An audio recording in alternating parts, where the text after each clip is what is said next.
আমরা কিন্তু বেশ কয়েকটি ছাত্র সংসদ নির্বাচন দেখেছি বিভিন্ন পাবলিক বিশ্ববিদ্যালয়।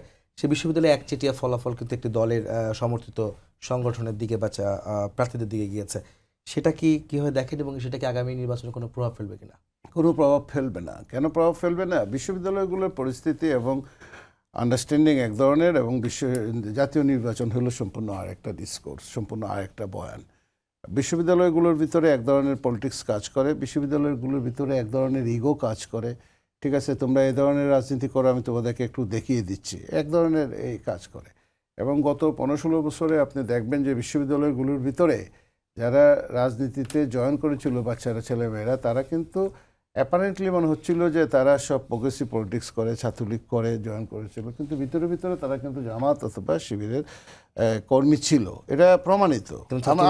আমি তো ঢাকা ইউনিভার্সিটিতে এত শিবির তো দেখি নাই, বা জগন্নাথ ইউনিভার্সিটিতে এত শিবির দেখি নাই। তাহলে এটা হলো একটা ইগো, মানে ইগো ফাইট। ছাত্রদল বা বিএনপি ছিল না ওনারা কেউ? ছাত্রদল বিএনপি ওই স্ট্র্যাটেজিটা নিতে পারে নাই। আপনাকে মনে রাখতে হবে, জামাতকে সহজভাবে নেওয়া যাবে না। জামাত একটা ক্যাডারভিত্তিক রাজনৈতিক দল।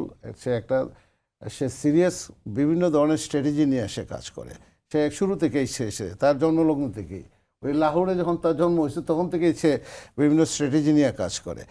তার স্ট্র্যাটেজি ছিল যে আমি ঢুকে যাব ওইখানে, আমি প্রগ্রেসিভ বাহিরে দেখিয়ে আমি ঢুকবো ওই জায়গাটাতে, এই যে ছাত্রলীগে ঢুকবো, সময় মতো আমি সুবল যেটা দেওয়া দরকার সেটা তারা দিয়েছে। এখন বিশ্ববিদ্যালয়গুলো যে নির্বাচনগুলো যেগুলো হয়েছে, সেখানে যে শিবির পাশ করেছে, স্বাভাবিক, সেটারই একটা রিফ্লেকশন আপনি দেখতে পাচ্ছেন। কারণ প্রচুর সংখ্যক ছেলে মেয়ে তো সেখানে ছিল, এবং এখানে খুব মানে কি হয়েছে, রিগিং হয়েছে এমন কিছু না, বা খুব হাইলি ইনফ্লুয়েন্স করছে কেউ, তাও না। ওই তাদের সমর্থকরাই আছে সেখানে। তারা ওই আর কিছু কিছু সুইং ভোটার আছে যে ক্যান্ডিডেট দেখে ভোট দিচ্ছে, যে ক্যান্ডিডেটটা কে ভালো ক্যান্ডিডেট দেখে। আপনার আমাদের কাছে প্রায় সময় কিন্তু এইটা আমি শেষ করে দিই, এইটা জাতীয় পর্যায়ের রাজনীতিতে, জাতীয় নির্বাচনের রাজনীতি যারা বুঝে, ইলেকটোরাল পলিটিক্স যারা বুঝে, 300 সিটের ইলেকটোরাল পলিটিক্স যারা বুঝে, তারা খুব ভালো করে জানে যে কত % ভোট কার কোথায় কি আছে।